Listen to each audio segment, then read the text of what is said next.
Bonjour Ange. Bonjour Thérèse. Ange, j'aimerais encore t'entendre ce matin nous parler de la prédestination.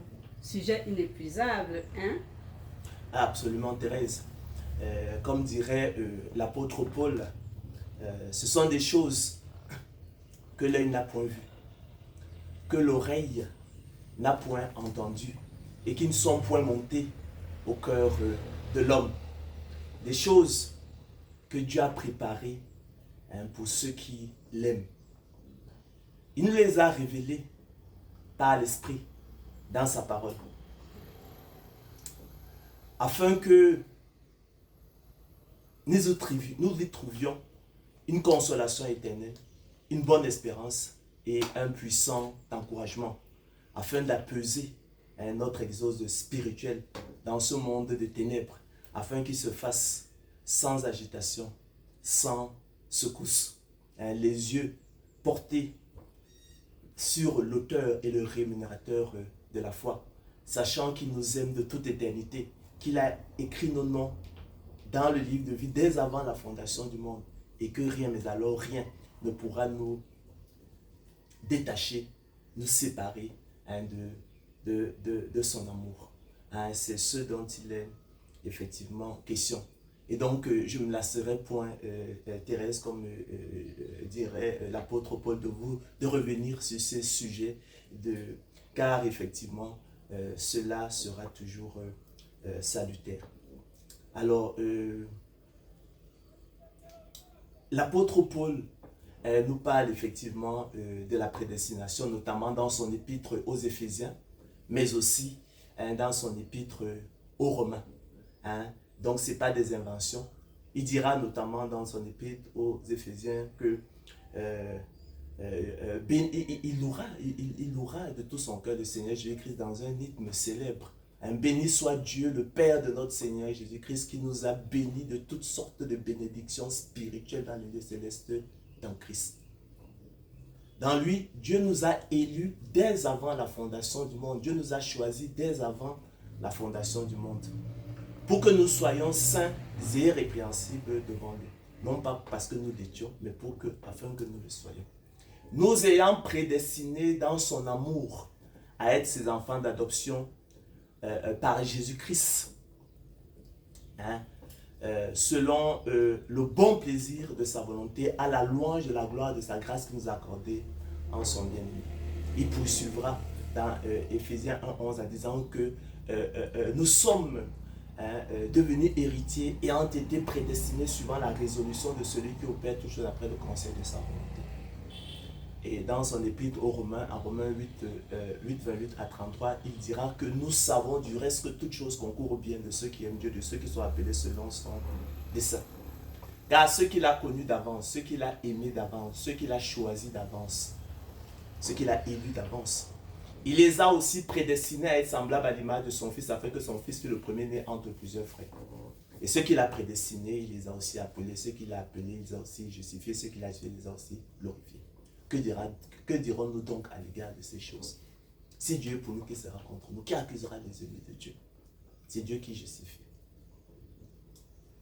Et il conclura qu'il a l'assurance que ni les choses présentes, ni les choses à venir, ni les puissances, ni aucune autre créature ne pourra nous séparer de l'amour de Dieu manifesté en Jésus-Christ, notre Seigneur. On pourrait encore vous en parler à travers l'élection d'Isaac, la réprobation d'Ismaël, l'élection de Jacob, la réprobation d'Ésaü, la prédestination de Joseph, la prédestination de Jérémie, la prédestination de l'apôtre, la prédestination même du Seigneur Jésus-Christ, qui en toute chose, effectivement, est le premier. Il s'agit donc, effectivement, Thérèse, je le dis encore, de choses que l'œil n'a point vues, que l'oreille n'a point entendues, qui ne sont point montées au cœur de l'homme. Des choses que Dieu a préparées pour ceux qui l'aiment. Il les a révélées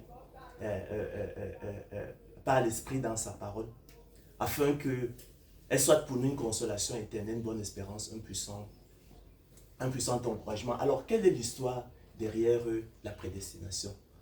L'histoire derrière la prédestination, en fait, c'est simplement l'histoire qui nous est relatée dans la parabole des conviés, hein, où effectivement le maître de la maison organise un banquet et finalement, à l'heure du banquet, lorsqu'il envoie ses serviteurs dire effectivement aux conviés que tout est prêt, qu'il faut venir, effectivement, tout le monde trouve, personne ne vient, quoi. En fait, tout le monde trouve des prétextes, tout le monde trouve effectivement des excuses, hein, pour ne pas venir. L'un dira qu'il doit aller visiter un champ qu'il a acheté, l'autre il venait de se marier, et puis un autre je ne sais pas quoi. Donc bref, l'histoire au final c'est que en fait personne ne veut venir.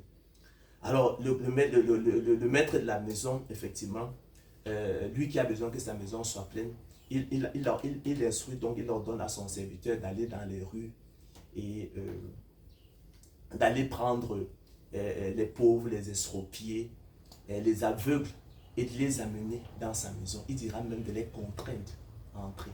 Hein. Et naturellement, on a déjà eu à commenter ici, il faut prendre le mot contrainte, ce n'est pas la contrainte physique, mais il faut prendre le mot dans sa triple acception de persuader, convaincre et vaincre. Et ça, c'est par l'œuvre du Saint-Esprit. Hein. Donc, Dieu a besoin d'un peuple, hein, pour son royaume parmi les hommes. Mais personne, effectivement, ne veut répondre à l'invitation, hein, que les évangélistes, hein, que les serviteurs de Dieu. Alors, qu'est-ce que Dieu doit faire? Comme personne ne veut venir, il est obligé lui-même alors maintenant de choisir. Hein. C'est le choix discrétionnaire de Dieu. L'adjectif discrétionnaire signifie qu'il confère à quelqu'un la libre décision. Donc, il choisit donc, hein, parmi effectivement les hommes qui dans leur mort spirituelle ne veulent pas venir à lui. En fait, il en choisit. Il les ramène dans leur bon sens par la nouvelle naissance, le don de l'esprit, le don de la foi, afin qu'à l'écoute de sa parole, effectivement, contrairement effectivement au monde qui endurcit son cœur, qu'il accueille avec joie et empressement. Donc c'est l'histoire, c'est toute l'histoire de la prédestination. Vous comprenez donc effectivement qu'en dehors effectivement la prédestination, comme nous l'enseigne la parabole des conviés, personne ne viendrait au Seigneur Jésus-Christ. Mais alors personne ne viendrait au Seigneur Jésus-Christ. Il faut donc qu'il agisse par le don de l'esprit, le don de la foi, hein, qui sera donc le privilège, hein, de ses héritiers, et eux seuls viendront à lui. Naturellement, la foi en Jésus-Christ, effectivement, n'est pas un don universel. La preuve, effectivement, c'est que, effectivement, tous unanimement ont refusé, ont rejeté son invitation, son appel. Si ce n'était pas le cas, effectivement, il y aurait eu des exceptions, hein, mais ce n'est effectivement pas le cas.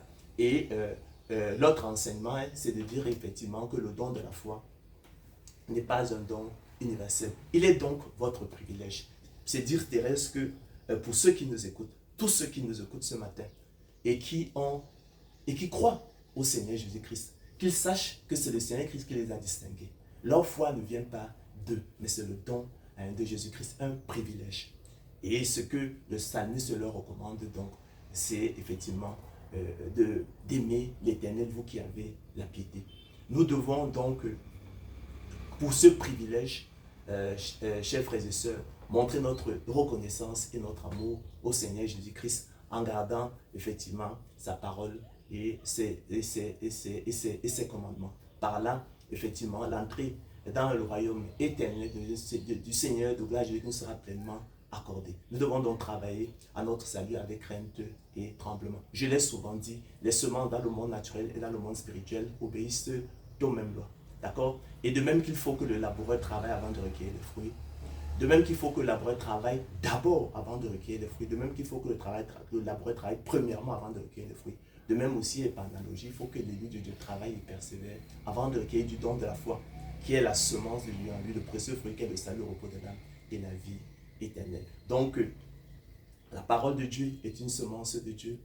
Le Saint-Esprit dans le croyant est une semence de Dieu. Les dons spirituels, les dons du Saint-Esprit sont des semences de Dieu. Le don de la foi est une semence de Dieu.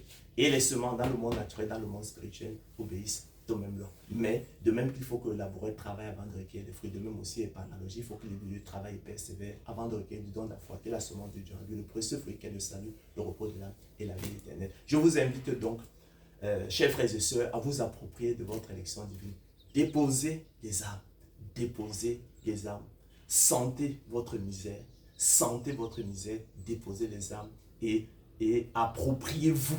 Hein, vous qui avez la piété, vous qui avez la crainte du Seigneur Jésus-Christ et de votre prédestination au salut, vous verrez effectivement quel bien ça vous fera. Ce n'est pas en vain. Ce n'est pas en vain que effectivement le diable veut vous cacher ces choses. Hein, ces choses que l'œil n'a point vues, que l'oreille n'a point entendues, qui ne sont point montées au cœur de l'homme. Hein, ces choses que Dieu a réservées, hein, pour vous qui l'aimez. D'accord? Amen. Merci, Ange. Ben, je t'en prie, Thérèse.